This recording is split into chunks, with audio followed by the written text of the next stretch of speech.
Mi-aduc aminte că am fost cu tata, el fiind dinamovist, am fost la meci la Dinamo, nu mai știu, aveam 8 ani sau 9 ani. Și după meci, când am ajuns în mașină, am spus că nu mai vreau niciodată să merg la meciul la Dinamo.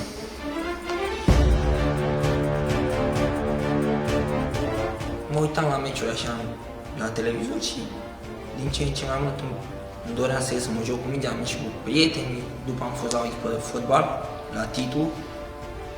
După aceea s-a desfințat echipa, am mai făcut fotbal o lună și după m-am apucat iar de fotbal la Nucet.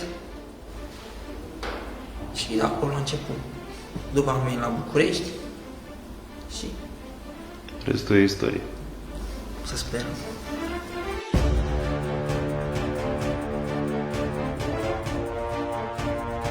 Mă simt onorat, mă simt bine, mai ales că stafful meu are foarte mare încredere și clubul.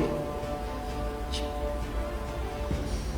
sunt fericit.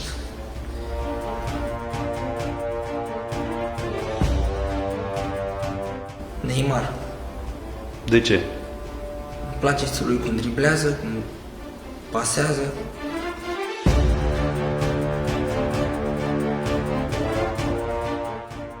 Perseverent, muncitor și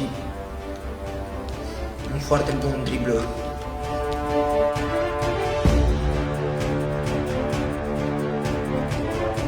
Nu prea ascult muzica și câteodată mai la videoclipuri cu Neymar pe YouTube.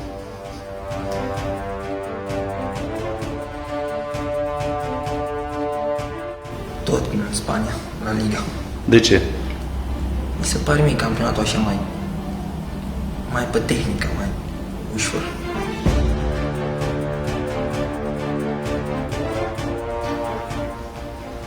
Aș fi foarte bucuros, dar mai am încă mai mult de muncit. Încă sunt tânăr, mai am mulți ani în față. Și îmi fac treaba, sper să-mi fac treaba cât mai bine și să vedem. Așteptăm și convocare.